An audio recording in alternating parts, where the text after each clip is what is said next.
Graduation day. I walked across the stage, heart pounding, eyes scanning the crowd for the faces I loved most. But the seats were empty. My parents? My husband? My little boy? Nobody came. Not even a text. The cheers around me got louder, but all I heard was silence. I thought it was a mistake. Traffic, maybe? An emergency. Then I opened Instagram, and there they were, laughing, barbecuing, a perfect family photo, without me. My hands went cold. My smile froze. I had no idea this was only the beginning, because what happened after that would break me even more. The 6 seats I'd reserved for them sat empty under the bright lights. From the stage, I searched the crowd for a single familiar face. Mark's easy smile, Jake's restless foot tapping, Lily's bright grin. Nothing. Just strangers clapping politely for someone else's achievement. My name echoed through the speakers. I walked forward, heels clicking on polished wood. My diploma just a few steps away. 5 relentless years of night classes, weekend study sessions, missed birthdays, all for this moment. It should have been my proudest day. Instead, the applause felt hollow, and in that silence, a thought hit me hard. If they could forget me today, what else were they hiding? To understand why those empty seats cut so deep, you have to know what it took to get to that stage. My name is Rachel Miller, and I work as a head nurse at St. All Mary's Hospital in Austin, Texas. A job that demands everything from me: my time, my patience, my energy. 12-hour shifts on my feet, charting late into the night, calming frantic family members, and keeping things together when the doctors couldn't. For years, I'd watched other people, often with half my experience, get promoted into leadership roles. The reason was always the same. You don't have the credentials. So I made a decision. I enrolled in the master's program for healthcare administration at the University of Texas. Evening classes, 3 nights a week, after 12-hour hospital shifts. It wasn't just a career move. It was a promise to my family and to myself that I would create a better future for us. But that promise came at a cost. Saturday mornings spent buried in assignments instead of at Jake's baseball games. Sunday afternoons locked in the study while Mark took Lily to her dance recitals. Sometimes I'd hear the kids whisper to each other, "Mom's always busy." They weren't wrong. Mark was supportive at first. He'd bring me coffee during the late-night study marathons, tell me how proud he was. But as semesters passed, the smiles faded into sighs, the encouragement into complaints. How much longer is this going to take? The kids barely see you anymore. I kept telling myself it was temporary, that one day they'd understand why I had missed so much. That my graduation would be our celebration, a day to prove that all those sacrifices had been for something. I just didn't know then that, when the day finally came, I'd be the only one in the family who thought it mattered. It started with a phone call from my brother, Kevin. We're not especially close. He runs a well-known barbecue restaurant down in Houston, and our conversations are usually polite, surface-level updates. That afternoon, his voice was buzzing with excitement. "Rach, you've got to come down on the 15th. I'm opening the new outdoor patio. Live music, games, a full buffet. It's going to be huge." My stomach tightened. "Kevin, the 15th is my graduation day. I told you about it months ago." There was a pause, then a light chuckle, like he was brushing it off. "Oh, right. Forgot about that. But your ceremony's in the afternoon, right?" "You could drive down after. It'll be going late." I tried to keep my voice steady. "The point is for family to be at my graduation, Kevin. This isn't just a random event. It's 5 years of my life." He didn't even hesitate. "Come on, Rach. You already had a college graduation once. This is just extra classes. You'll have more graduations to go to, for Jake, for Lily. This one's not the end of the world. Just extra classes. The words sat heavy in my chest, each syllable erasing years of effort, late nights, and sacrifices. I ended the call with a knot in my stomach, telling myself it was just Kevin being Kevin, self-absorbed, wrapped up in his own world. But a part of me knew this was the first crack in what I'd imagined for my big day. A few days later, the second crack appeared. My mom called, her tone light and conversational, the way she talks when she's trying to lead into something. So, are Jake and Lily going to be at Kevin's opening? He's got a whole setup for the cousins, games, prizes, even a pool. I felt my pulse jump. Mom, they're coming to my graduation. That's the plan. Well, she hesitated. It's just that they might enjoy Kevin's party more than sitting through a long ceremony. And you know your dad loves Kevin's brisket. I could hear it, the choice being made right there in her voice. And it wasn't me. This isn't about what's more fun, Mom.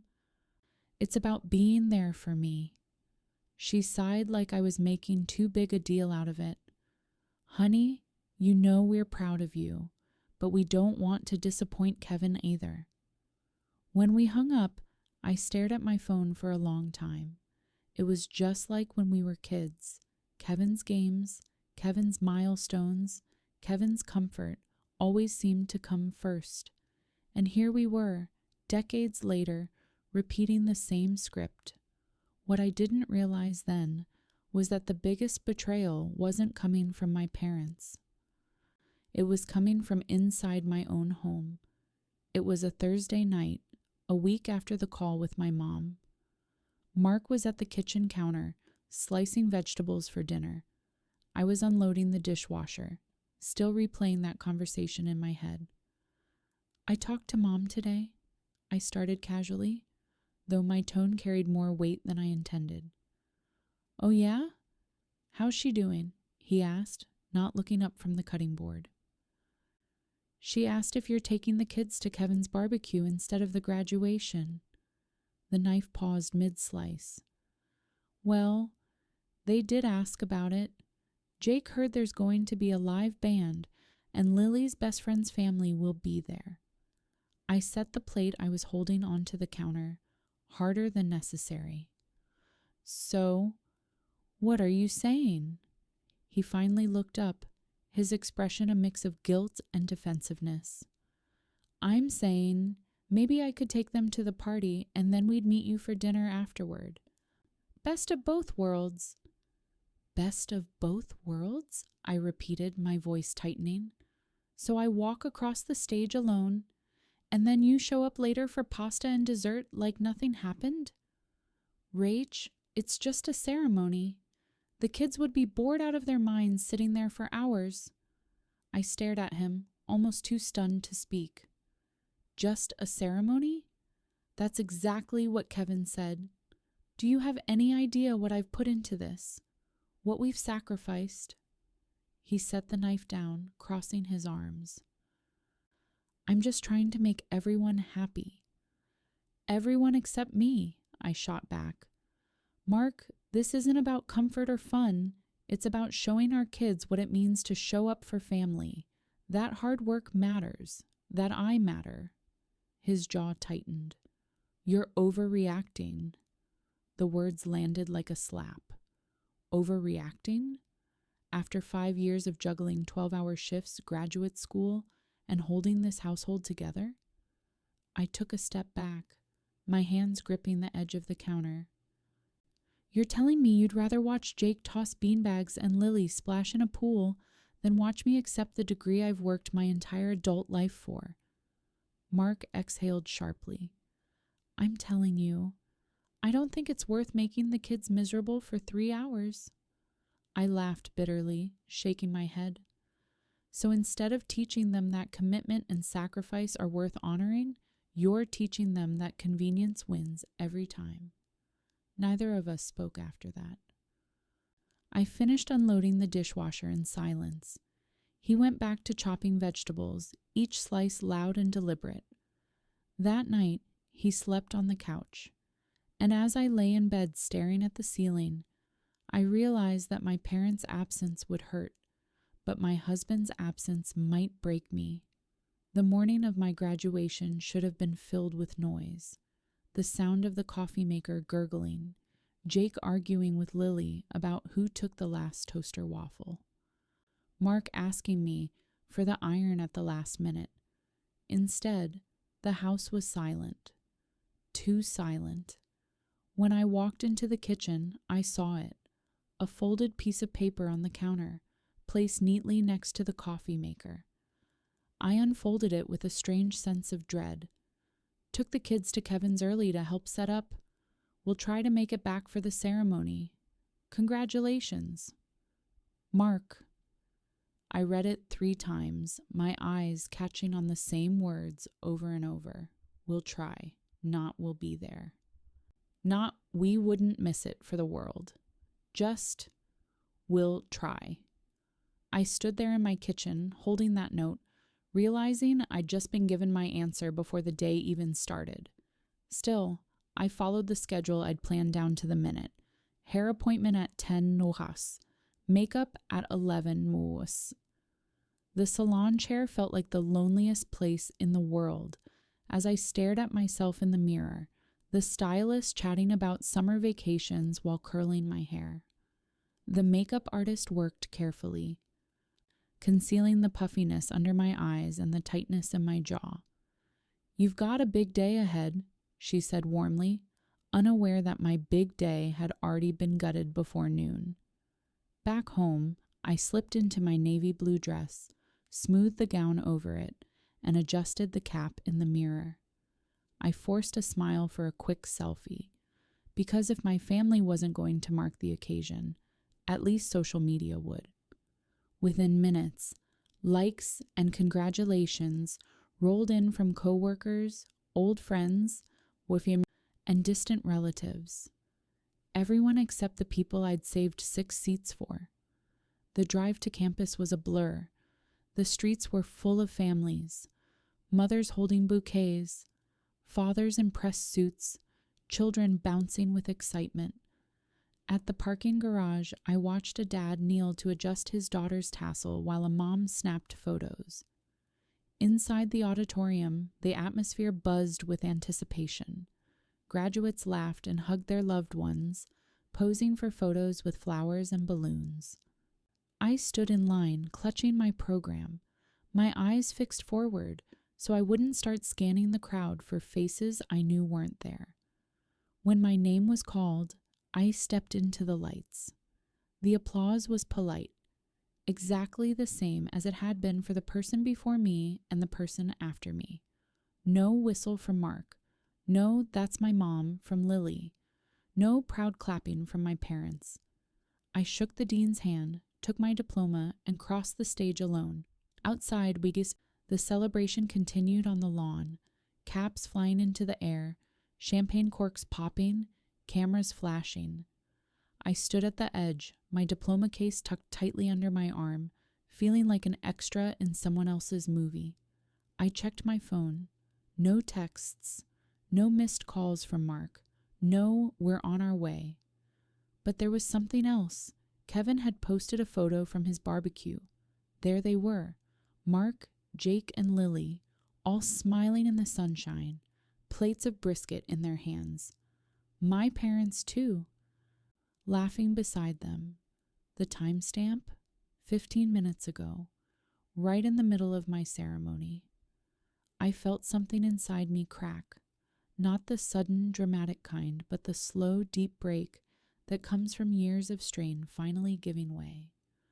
I turned away from the noise of the crowd, found a quiet corner behind the science building, and let myself cry. Ugly, heaving sobs that smeared my carefully applied makeup and left my chest aching. In that moment, my graduation didn't feel like the end of a journey. It felt like the moment I finally realized who in my life would truly show up for me and who wouldn't. I was still behind the science building, wiping my eyes with the rough edge of a paper napkin I'd taken from the coffee stand, when my phone buzzed. A text from Mark. "We need to talk, urgently." Before I could even process it, the notification flipped to something that made my stomach drop. 45 missed calls. All from him, all in the last hour. My mind raced. The only reason you call someone that many times is because something terrible has happened. I hit call without thinking. He picked up on the first ring. "Rachel, thank God. I've been trying to reach you." His voice was high and tight, the kind you hear when someone's just barely holding it together. "What's going on? Is everyone okay?" My voice shook. "It's Jake," he blurted. He was climbing on Kevin's new water slide, showing off for his cousins. He slipped and fell. "We're at Memorial Hospital. The doctor thinks his arm is broken." I didn't even respond, just started walking, heels clicking hard against the pavement as I made my way toward the parking garage. "Is he in a lot of pain?" "They gave him something for it, but he's pretty shaken. He keeps asking for you." That last part stopped me cold. An hour ago, my presence didn't matter enough for them to sit through my graduation. Now, suddenly, I was essential. The drive to the hospital was a blur of red lights and white knuckles on the steering wheel. My graduation gown lay crumpled in the passenger seat, my diploma case unopened beside it. When I got there, the ER was the usual chaos.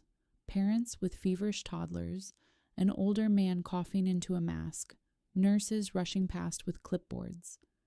At Bay 14, I pulled back the curtain and froze. Jake was lying on a bed, his right arm in a temporary splint, his face pale and tear-streaked. Around him stood Mark, Lily, my parents, and Kevin, all of them.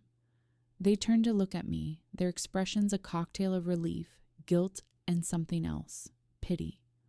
"Mom," Jake said softly, "you came." I was at his side in seconds, brushing his hair back, my voice gentle despite the storm inside me. "Of course I came. How are you feeling?" The doctor stepped forward with x-rays in hand. "Simple fracture of the radius. Painful but straightforward. We'll get him in a cast. And he should heal just fine in about 6 weeks." I nodded, relieved it wasn't worse.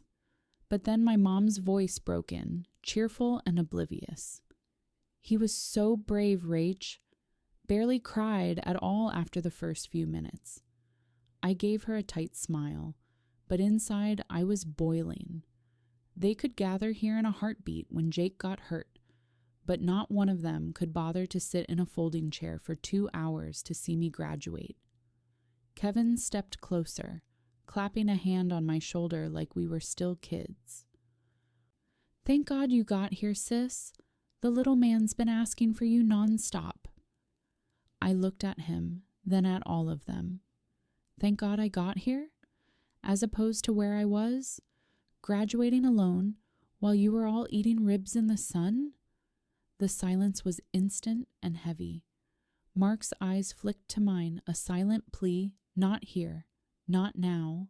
But the words were already rising in my throat, hot and unstoppable. 5 years of late nights, missed birthdays, and carrying more than my share of the load. All so I could stand on that stage today. And they'd tossed it aside for a barbecue. I took a deep breath, forcing the lump in my throat down. "You know what? Jake needs calm right now. We'll talk later." I stayed with him through the casting process, holding his hand while the nurse worked. He whispered, "I'm sorry I missed it, Mom. Dad said it was okay to go to the party." I squeezed his hand gently. "It's not your fault, Jake. You're a kid." Adults made that decision. And yeah, I'm sad. But I'm also proud of myself. Someday you'll understand why today mattered." He nodded quietly, and for the first time all day, I felt like someone had really seen me. By the time Jake's new blue cast was set and dry, the room had grown crowded again. Mark stood near the foot of the bed. Lily leaned against him, and my parents and Kevin were huddled off to the side, sipping hospital coffee, like this was some kind of casual family visit. The air was thick with unspoken tension. Everyone kept their voices low, careful, too careful. I straightened, looking directly at my parents first. "So, you were able to drop everything and come to the hospital. Rachel," my mom began in that soft, placating tone she's used my entire life. "It's different. This was an emergency." "Right," I said, my voice cool. "A broken arm is urgent. But your daughter's graduation, 5 years of hard work, wasn't worth rearranging your afternoon for?" My dad shifted uncomfortably. "It's not that simple." "It's exactly that simple," I cut in. "You made a choice, just like you've always made a choice, and it's never me." Kevin stepped forward, hands out in that fake peacekeeping gesture he always uses when he's caught. "Come on, Rach. It's just a ceremony. You already had one for your bachelor's. This was—" "A piece of paper?" I snapped, my voice rising despite myself. "That's what you called it last time. Just a piece of paper. That piece of paper is the reason I missed vacations, soccer games, dance recitals, so I could get a better job, more stability, a future for my family. But sure, Kevin, tell me again how your barbecue was more important." His face tightened, but he didn't argue. Mark finally stepped in, his voice low and measured. "Rach, can we not do this here? Jake needs calm." I turned to him, my eyes burning. "Calm? You want calm? Then maybe don't take our kids to a pool party instead of their own mother's graduation. Maybe don't promise me you'll be there and then vanish without even a text." "I told you," Mark said, his jaw tightening. "The kids would have been miserable sitting through 3 hours of names being read." "They're children," I shot back. "It's our job to teach them what matters, and you just taught them that fun comes before showing up for your family." The words landed like a slap. He didn't respond. For a moment, the only sound was the monitor beeping steadily beside Jake's bed. Lily shifted uncomfortably, her eyes darting between us. I took a slow breath and lowered my voice. "I'm not doing this in front of the kids, but make no mistake, we will talk about it." When the nurse came back with discharge papers, I offered to take Jake home. "Mark, you can pick up the prescription." "Rachel," he began, but I cut him off. "Not now." I wheeled Jake toward the door, Lily trailing behind. But as we reached the hallway, my mom called after me. "Honey, we were planning to come to the house, help with dinner, get him settled." "No," I said without turning around. "Linda's bringing dinner. We'll be fine." The silence that followed was thick enough to choke on. Out in the parking lot, my dad finally spoke up, his voice almost hurt.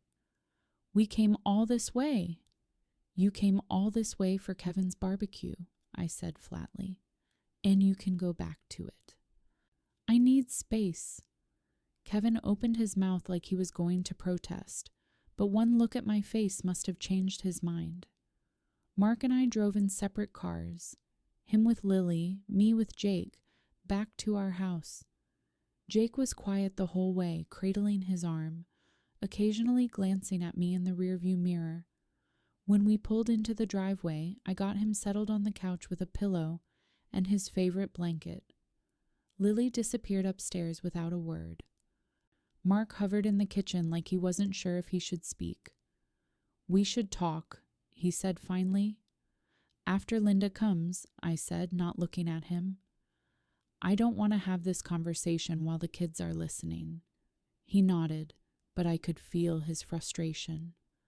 When the doorbell rang 20 minutes later, Linda stepped in, holding a bag that smelled like heaven and a small wrapped package. She hugged me tightly. "I'm so proud of you," she said, pressing the gift into my hands. Inside was a leather portfolio with my initials embossed on it and a card signed by my coworkers. "We're so proud of you, Rachel." It was the first time all day someone had said those words to me, and it broke something open inside. I swallowed the lump in my throat and managed, "Thank you. You have no idea how much this means." "Oh, I think I do," she said quietly, glancing toward Mark in the kitchen. After dinner, I sat with the kids and explained that I'd be staying somewhere else for a few days. "This isn't because of your accident, Jake," I said. "It's just, Mom needs some quiet time to think." Lily frowned. "Is it because we didn't come to your graduation?" "Partly," I admitted, "but it's also because I need to figure out what I want moving forward. It's not a punishment. It's just something I need to do." They didn't argue. They just hugged me hard, both of them at once, and for the first time since this whole mess began, I felt like they understood at least a little. That night, I packed a bag, set my new portfolio carefully inside, and booked the hotel room I'd originally reserved for my parents. I didn't look back when I closed the door behind me. The hotel room was quiet in a way my house hadn't been in years. No sounds of video games blaring from the living room. No dishwasher humming in the background. No muffled arguments between Jake and Lily upstairs. Just the steady hum of the air conditioner and the faint city noise from the street below. I dropped my bag on the bed and stood in the middle of the room for a moment, unsure what to do first. For the past 5 years, every free moment had been filled with something. Work deadlines, class assignments, kids' schedules, grocery lists. Now, with no one demanding my attention, I felt almost disoriented. I kicked off my shoes, sat on the edge of the bed, and let myself exhale, a long, shaky breath that felt like it had been waiting to come out for years. Day 1, silence. I didn't turn on the TV that night. I didn't scroll through my phone except to text Linda a quick thank you for the dinner, and to let her know I'd made it to the hotel. I ignored the missed calls from Mark and the messages from my mom that started piling up. I didn't have the energy to respond, not yet. Instead, I took a hot shower, ordered room service, and ate pasta in bed while staring out the window at the city lights. It was the first time in months I'd eaten a meal without rushing or without someone talking over me. I slept for 10 hours straight, no interruptions, no 6 a.m. alarms, just darkness, silence, and the strange comfort of knowing I didn't have to be on for anyone. Pudding 2. The flood. When I woke up, the emotional weight I'd been holding back came crashing in. I cried, loud, ugly sobs that left me exhausted and shaky. Not just for my graduation, but for every time in my life I'd been told, directly or indirectly, that my accomplishments didn't matter.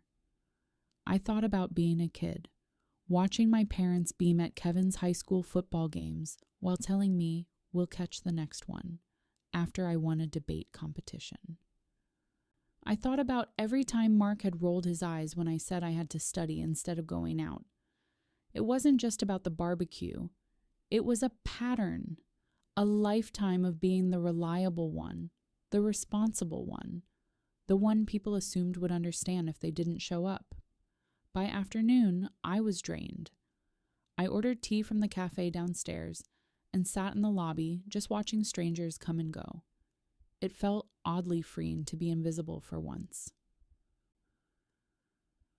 Day 3. Contact Mark called again. This time I answered. "How's Jake?" I asked before he could speak. He's fine, arms sore, but he's milking the sympathy for all it's worth. I could hear the smile in his voice. He misses you. I miss him too, I said quietly. There was a pause. Then, Rachel, I screwed up. I know I did. I didn't realize how much this day meant to you. I closed my eyes. That's the problem, Mark. I told you how much it meant. And you didn't believe me. He didn't argue. Can we talk? Really talk? Not yet. I'm not ready. We hung up without setting a time. A day. 4 unexpected apologies. The flowers arrived mid-morning, an elaborate bouquet with a card that read, I was selfish. I'm sorry. Signed, Kevin. I stared at it for a long time, unsure how to feel. An hour later, my mom left a voicemail, her voice thick with tears. We didn't think it was a big deal. I see now that it was. I'm sorry, honey. I didn't respond to either of them. Not yet.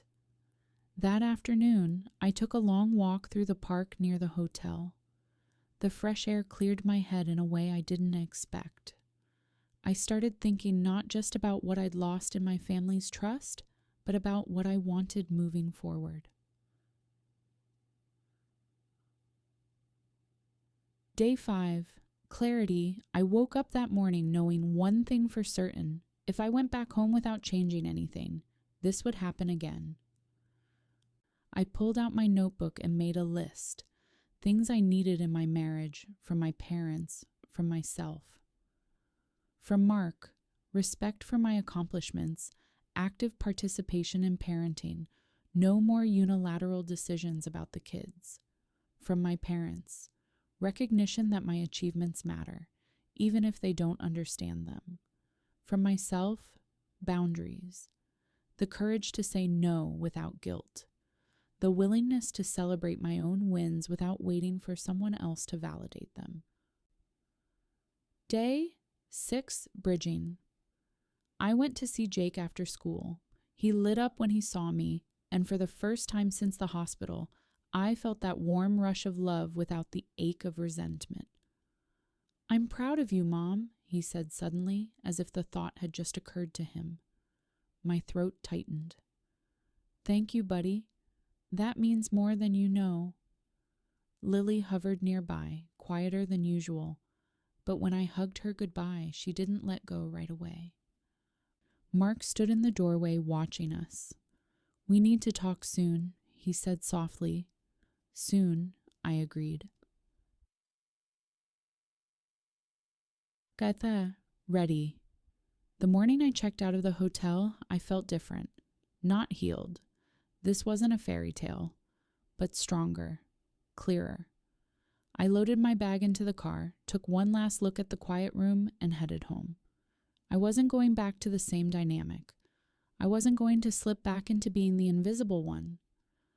This week away had reminded me of something important.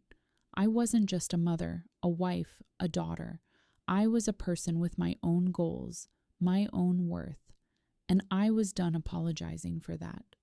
Coming home, the house looked the same from the outside, but as I pulled into the driveway, it felt like I was approaching foreign territory.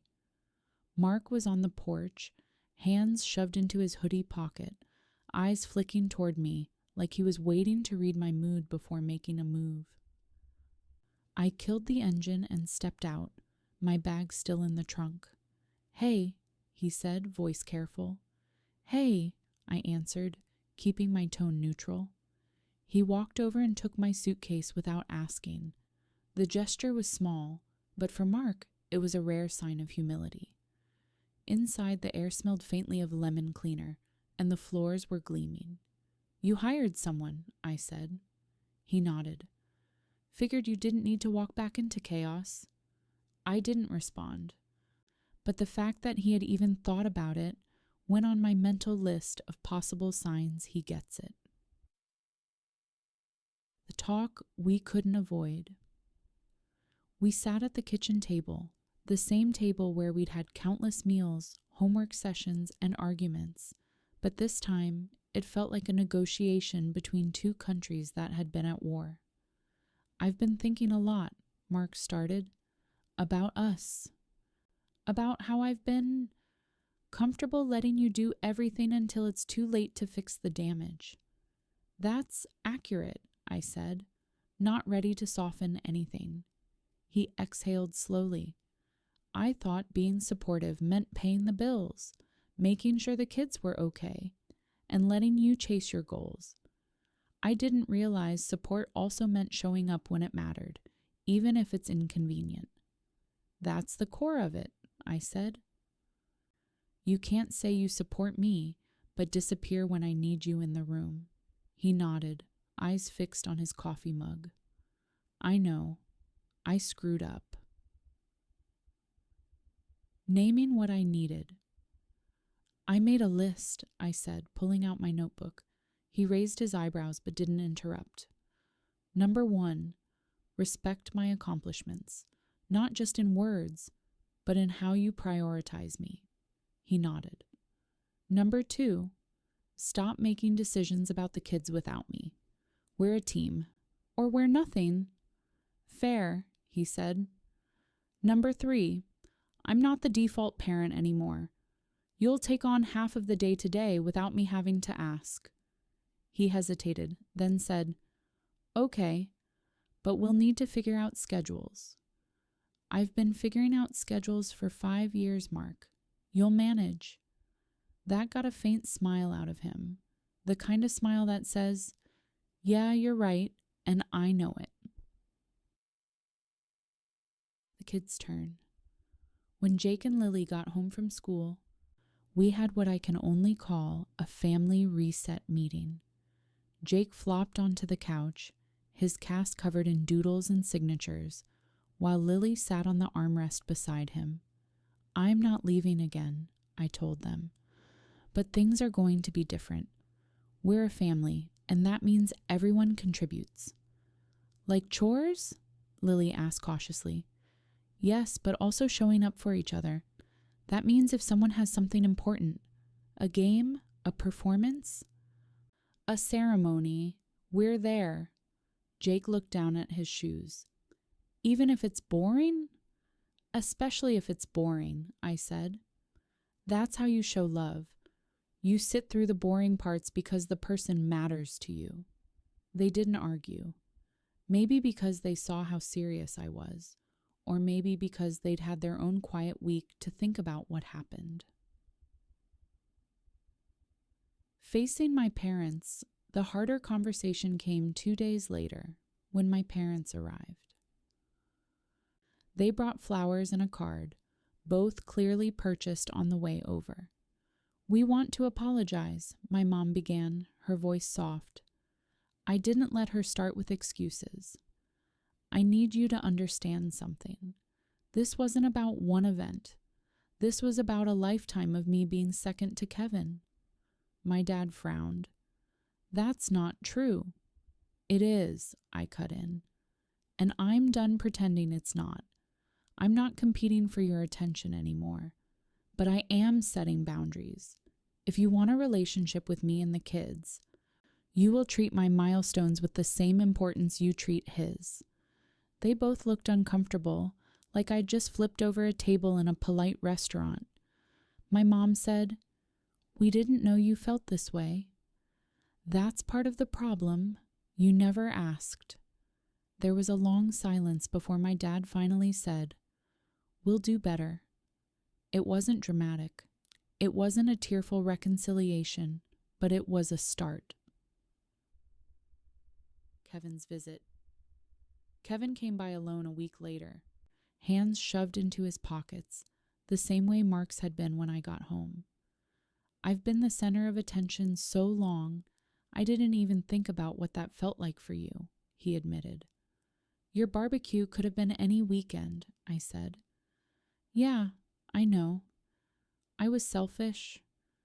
We didn't hug, but the fact that he came without our parents, without excuses, told me he meant it. Sometimes the smallest changes are the most telling. Quiet shifts. Over the next few weeks, the house started to run differently. Mark picked up the kids from school without me having to remind him. He cooked dinner twice a week. Jake started mowing the lawn one-handed, badly but still, and Lily became the self-appointed laundry organizer. It wasn't perfect, but for the first time in years, I didn't feel like I was carrying the entire household on my back. And that, more than any apology, told me that maybe, just maybe, they were starting to understand. A month after I walked back through that front door, the house felt different. Not because of new furniture or a fresh coat of paint, but because the air inside no longer carried the same heaviness. Mark had kept his word, mostly. He wasn't magically transformed into the perfect partner, but the patterns were changing. He showed up. He asked before making decisions. And for the first time, I felt like my work, my time, and my accomplishments were respected. One evening, I came home from my new senior analyst position to find Mark and the kids setting the table for dinner. "Big meeting go well?" he asked, sliding a plate in front of my chair. "Yes," I said, still surprised that he'd even remembered I had one. Jake grinned. "Dad made lasagna. We didn't burn it this time." It wasn't the lasagna that made me smile. It was the fact that they had all made the effort together. No one had assumed I'd come home and fix something after a long day. I realized something. Boundaries aren't about building walls to shut people out. They're about building doors that you get to open when it's safe. And I had started using those doors wisely. When my mom called about hosting Thanksgiving at Kevin's place, I asked, "Does that mean you'll also be here for Lily's winter recital?" There was a pause. "Yes, we'll be there." It was the first time in years that I believed her. Kevin surprised me one Saturday by inviting me to lunch, alone. "I've been trying to pay attention," he said between bites of salad. "And I'm realizing I don't want to be that guy who takes family loyalty for granted." I didn't offer instant forgiveness, but I did thank him for showing up and making an effort. Small steps, but steps forward. On the 1-month anniversary of my graduation, Mark organized a dinner at a little Italian restaurant downtown, the same kind of place I had reserved for my original celebration. This time, the people who mattered were actually there. No excuses, no distractions, just my family, a few close friends, and a quiet toast from Mark. "To you," he said, raising his glass, "for proving that hard work pays off, and for teaching us what showing up really means." For the first time since that empty-seated ceremony, I felt the sting of that day start to fade. I used to think that love meant always being there for others, no matter the cost to yourself. But now I know that love has to flow both ways, and if it doesn't, you have the right to demand better. I can't say my family is perfect now. They still frustrate me. They still make mistakes. But the difference is, I don't shrink myself to make them comfortable anymore. I stand up. I speak up. I show them every day that my voice and my achievements matter. Have you ever had to stand up for yourself with family members who took you for granted? How did you handle it? Share your experience in the comments. I read everyone. And if this story resonated with you, hit that like button, subscribe, and turn on notifications so you don't miss more stories about navigating family, finding your voice, and reclaiming your worth. Because your achievements deserve to be celebrated, even if you have to be your own biggest cheerleader sometimes.